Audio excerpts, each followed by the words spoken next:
This is Marathon during its pre-alpha stage in development. While the game itself looks impressive, for Bungie to get to this point almost killed the entire studio. Halfway through development, the director of the game, Christopher Barrett, left the studio and was replaced by Joe Ziegler, following allegations of misconduct by the previous director. Within just a couple of months of the new director joining the team, Bungie had underwent mass layoffs with over 400 employees departing the company or joining other areas within Sony. This is the story of Marathon and how the game survived through an acquisition, mass layoffs, and a complete reboot of not just leadership, but what Marathon should become.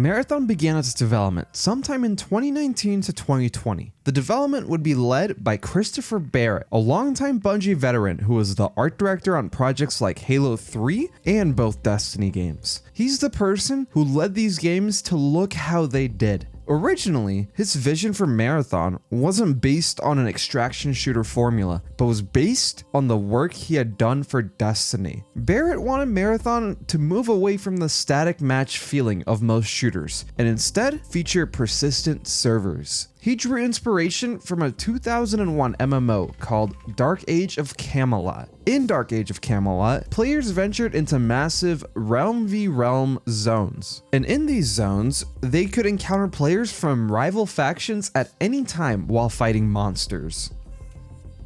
You can think of this version of Marathon as a natural evolution of patrols in Destiny. As a veteran of Destiny who oversaw the live team in the Rise of Iron era, he saw the untapped potential in those open world spaces. His original vision for Marathon was a direct evolution of the Destiny patrol loop. Imagine a Destiny patrol zone where you're doing a public event, but a group of players from a rival faction could jump you at any moment. It was about creating a tense living world where player-driven stories happen naturally. The extraction nature of Marathon would just be a convenience mechanic leveraged to create a 15-minute game loop where players in the same session have multiple opportunities to succeed or fail. This version of Marathon would solve the problems Destiny patrols often have. Once you're done with the public event, there's no real high-stakes reason to stay or a satisfying way to finish your session. This was the pitch behind Marathon. The project began incubation in late 2019 to early 2020. During this phase, Barrett began developing the core persistent world concept. This is also where the visual design language for the game was adopted, the neon synthwave aesthetic. Barrett described this shift as the most important art direction change of his career. While Destiny always looks like a futuristic painting, where every single frame could look like a piece of concept art you'd find on a postcard, Barrett's Marathon was designed to look like a high-end graphic novel or a piece of techwear fashion, which still holds true in the version of Marathon we know today. Once these ground rules of what the game would become were established, Marathon transitioned from a conceptual experiment into a fully staffed production. It wasn't until 2020 that the project moved from a small incubation team into a vertical slice phase. This is when the team proved that the Tiger engine could handle a persistent world without the traditional loading zones found in Destiny. By the end of 2020, internal playtests were already happening. These early versions were reportedly very bare bones, but focused entirely on the traversal and gunplay. At this point, this was Bungie's next major project once Destiny was wrapped up. This is when the game transitioned from the earlier stages of prototyping into a full production, multi-$100 million bet.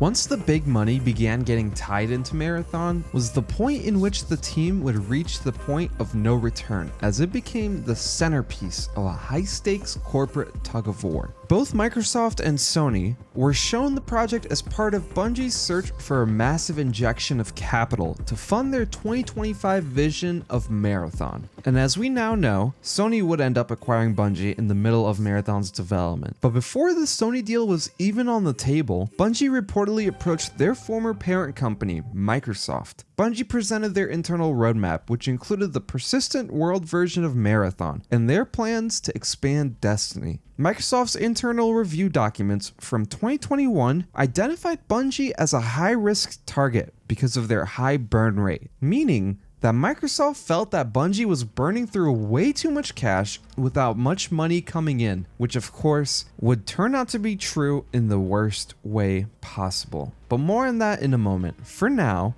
Bungie caught the eye of Sony. From the lens of Sony, acquiring Bungie was an absolute necessity. Sony was the king of single-player narrative-driven epics, but they lacked a footprint in live service games. Sony explicitly stated that they wanted Bungie to act as a North Star for other PlayStation studios. So, they closed the deal for $3.6 billion. Sony wasn't just buying Destiny, they were buying Marathon's potential. Internally, Bungie had pitched Marathon as a billion-dollar franchise, a game that would generate massive reoccurring revenue for years after launch. That's how they justified the head count, the burn rate, all of it. The money Marathon would bring in would pay for itself many times over. At least, that's what the pitch was. Sony wanted Bungie to consult with their other studios, teaching them the live service playbook and lead by example with Marathon. But here's the thing about putting a studio on the pedestal. Everyone's watching when things start to fall apart, and inside Bungie, things were already starting to crack.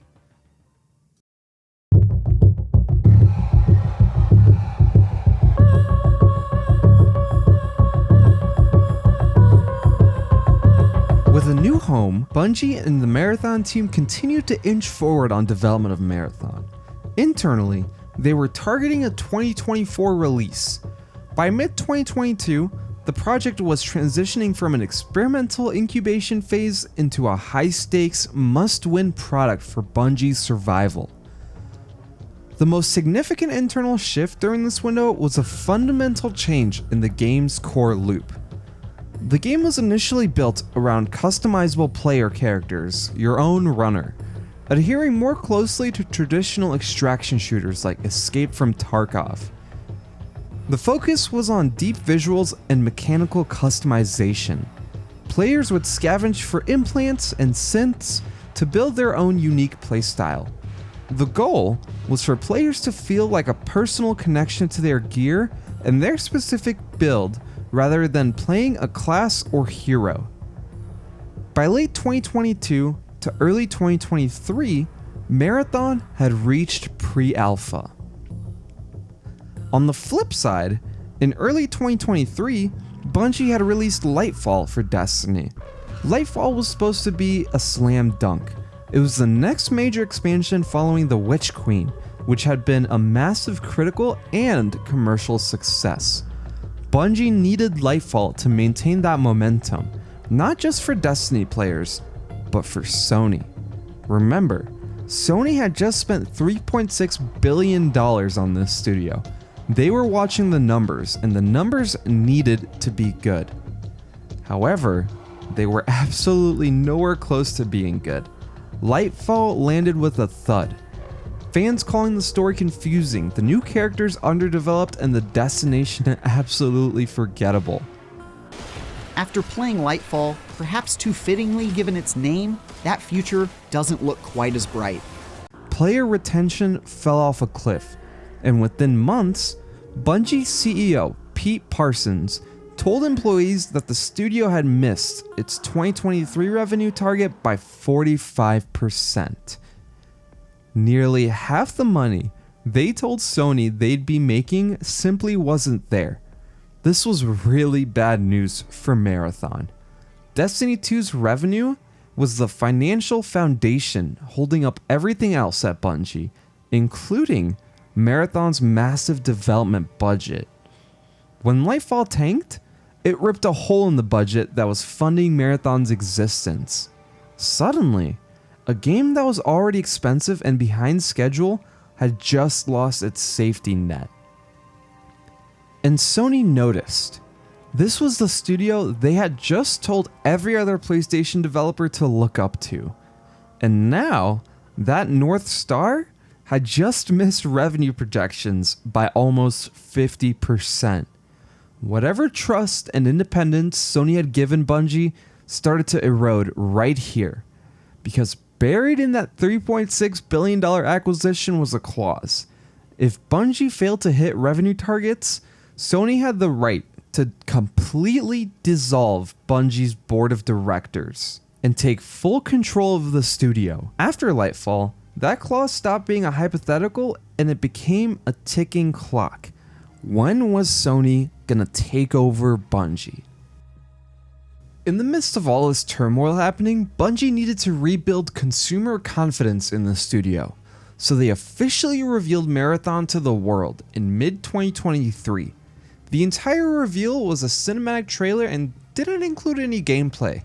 On one side, people were blown away by the art direction. The neon-drenched techwear aesthetic was unlike anything else in the shooter space and unlike anything Bungie had ever made before. On the other side, fans of the original Marathon trilogy, a series known for its deep single-player storytelling and layered sci-fi narrative, felt betrayed because this wasn't their Marathon. This was an extraction shooter with the Marathon name slapped onto it.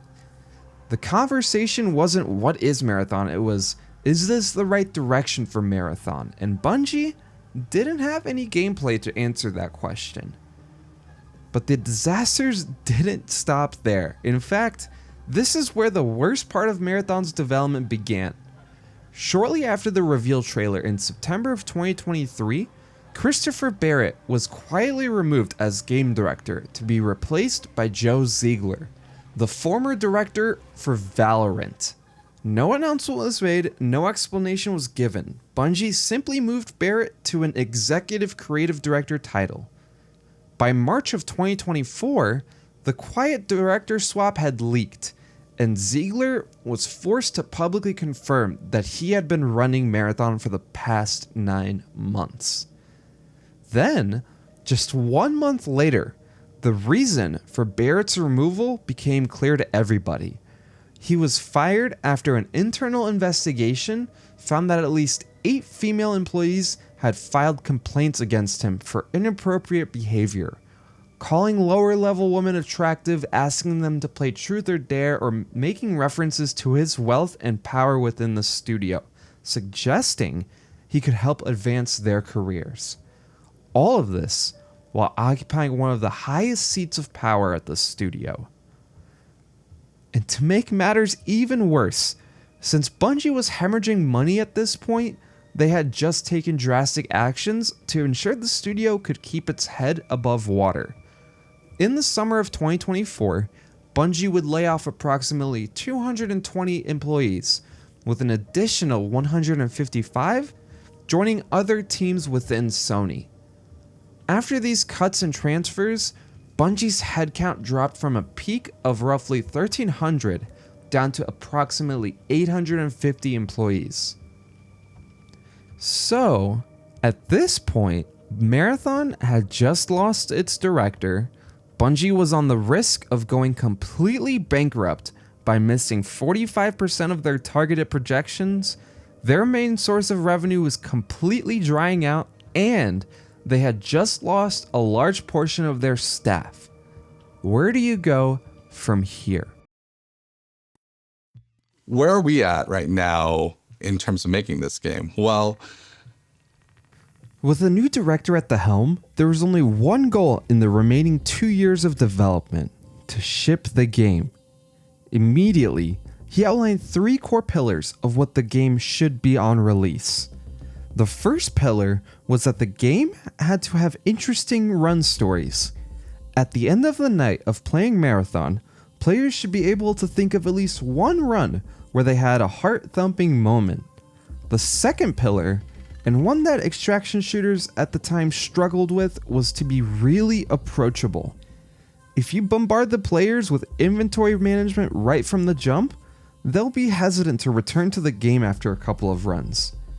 And finally, Marathon had to break out of the military space of extraction shooters and broaden it out to be more adventurous.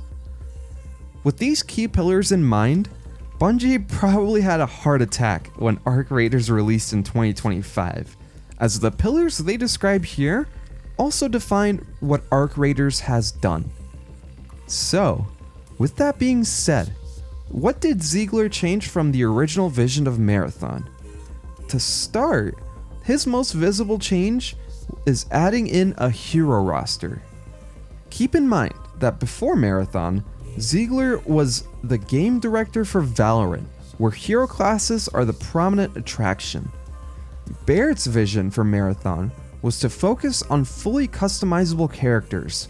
Ziegler wanted to shift that vision to feature a selectable cast of hero characters instead. Another big change that he implemented was a shift away from the game having puzzles and secrets, similar to something like the Dreaming City in Destiny 2. During development, this aspect of Marathon was never really something that was polished. It never really came together. So, he ended up canceling it entirely to focus on the extraction loop. And finally, his last major revision was moving from free-to-play to a fixed price of $40. One thing that Ziegler kept from the original vision of Marathon was the art style. Not only did he keep this aspect of the game intact, he even expanded it due to positive fan reaction.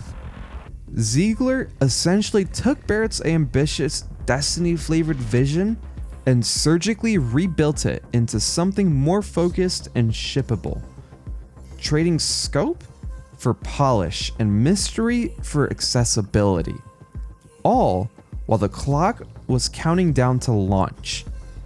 In late 2024, Bungie held private playtests where a number of content creators were invited to play Marathon. They were allowed to talk about their experience, but couldn't share specific details. This was the first time anybody outside of Bungie had hands on the game. As the game approached 2025, the team began ramping up for the ultimate test, a full reveal of the game, which included setting a release date for late 2025 and a closed alpha event where streamers could help market the game. The alpha event and footage didn't really help Bungie out, however, since it was met with disappointment, with many critics and players believing the game should be delayed. Right on the heels of the lukewarm alpha, an independent Scottish artist named Anti-Real posted comparisons showing her designs from 2017 being used in Marathon without her permission. Bungie later confirmed a former artist had included the designs without the company's knowledge and promised to make it right. So much controversy surrounding the game, Bungie was backed into a corner. Do you launch the game at the end of 2025 still while the controversy is at its peak? Or do you delay it a couple of months, which would let the hate simmer down a little bit? In June of 2025, Bungie ultimately decided to delay Marathon indefinitely by not just a couple of months, but with no date at all. They cited the need to take player feedback to heart, acknowledging they needed more time to craft Marathon into the game that reflects the community's wants. Beyond that simple messaging, the community was left in the dark with what was going on with Marathon. However, halfway across the world, another team had just successfully launched their spin on the extraction shooter genre, Arc Raiders. While Bungie went dark, Arc Raiders launched and proved that a PvPvE extraction shooter with an adventurous tone, not military grit, could absolutely work, and work big. On one hand, Arc Raiders validated everything Ziegler's three pillars were aiming for: approachability, memorable run stories, and an adventurous tone. Arc Raiders proved that the formula could extract a massive audience. On the other hand, it raised the bar dramatically for Bungie. Marathon was no longer entering an unproven market. It was entering a market that now had a clear benchmark, and that benchmark was Arc Raiders. And right as Arc Raiders was gaining popularity, Bungie had gone completely silent. For months, the only extraction shooter anybody was talking about was Arc Raiders. Marathon had all but disappeared from the conversation. Then, quietly, Bungie started testing again. In October of 2025, they ran a closed technical test with roughly 80,000 players across PlayStation, Xbox, and PC. Leaked footage from the test show a pretty large graphical upgrade, but it seemed that the core of Marathon was still relatively same to the earlier tests. Regardless, the game was slowly moving away from the pressure cooker of the controversy surrounding it. Then, on December 15th of 2025, after 6 months of radio silence, Bungie dropped the Visions of Marathon vidoc, and this time, the tone was completely different. New gameplay, improved visuals, proximity chat, solo queue, a new runner shell called Rook designed specifically for players who want to learn the game without risking everything, a $40 price tag, reward passes, no pay to win, and a release date, March 5th, 2026. Every controversy had seemingly been resolved, especially the art plagiarism one, which the original artist confirmed had been settled to her satisfaction. The game that was supposed to die 5 times over finally made it to launch day, not as the persistent open world MMO Barrett originally dreamed of, not as the free-to-play hero shooter people feared it would become, but as something that survived a studio acquisition, a complete creative reboot, a director's firing, mass layoffs, a disappointing alpha, an art scandal, and an indefinite delay, and still made it to the finish line. Most studios don't survive one of those. Bungie faced all of them, and Marathon is still here. But surviving development is only half the battle. Now, Marathon has to survive its players. Whether the game thrives, fades, or becomes the next cautionary tale, that story hasn't been written yet. The only thing we know for sure is that it got a chance. And after everything Bungie went through to get here, that alone might be the most remarkable part of Marathon. Thanks for watching, and I'll see you in the next episode.